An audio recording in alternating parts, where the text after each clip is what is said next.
beautiful Koh Tao, Thailand, talking to Elle. So Elle, tell us a little bit about yourself and how you originally came in contact with the program. Well, I came in contact with the program CIS through Deakin University through my degree. I did wildlife and conservation biology on my last year of being at Deakin doing my course. Raylene Cook brought up the fact that there was this new program, Global Studies Unit, that you could do through CIS, and you could travel abroad and do a month of experience in many kinds of fields. In this case, marine kind of reef conservation. And I just thought, yeah, that's something I could probably do. But within my 4th day of the program, I think I had already requested to our boss Chad if I could come back for an internship, and he said, yeah, that's no worries. So I went home and I finished my degree.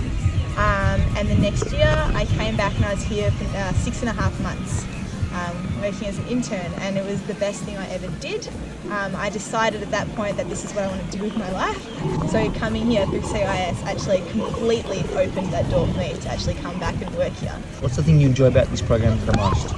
Gosh, I would have to say the people that come through it, you can see that something new is sort of developing in their mind. They're going to have this maybe a bit of a passion or wanting to move forward with, marine conservation, which is just so important. Our EMP program is incredibly important here. This is something that we try to do every week. So we want to really have a continuous data set of what the changes essentially that are currently occurring on the reef. Another huge one would have to be our artificial reefs, definitely. So I guess coral gardening, you could kind of call it. Yeah. So that's everything from creating artificial reef structures on land, whether they be made out of concrete, often they're made out of like rebar metal. We of course make them solid, make them really, really sturdy, and we sink them, and then we transplant coral fragments that have naturally broken off, whether it be due to a storm or anything like that, onto those structures, and we pretty much see that over a period of maybe a couple of months they will start to encrust over if we've gotten to that coral fast enough. So we're essentially creating new reefs.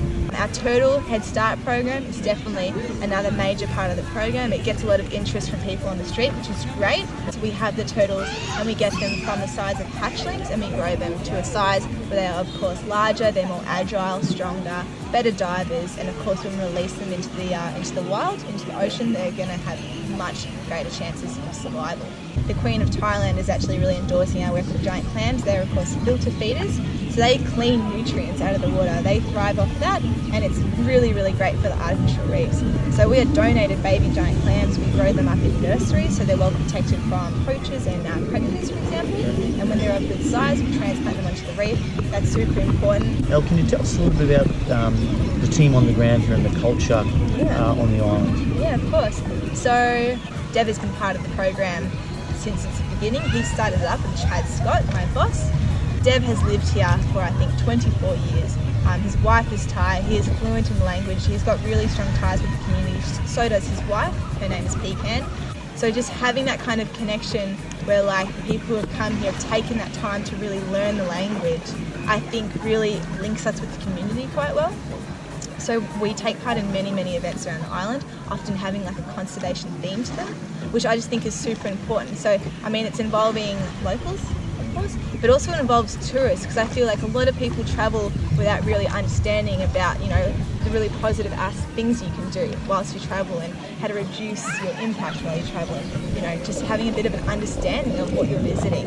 If you had one piece of advice to offer any future student, what would that be? Okay. I would, when you get the chance and Global Studies Unit is offered to you, I would take it. Because I wouldn't be here if I hadn't gone with this program. You guys made it so incredibly easy to come here and to get this experience and to get this foot in the door.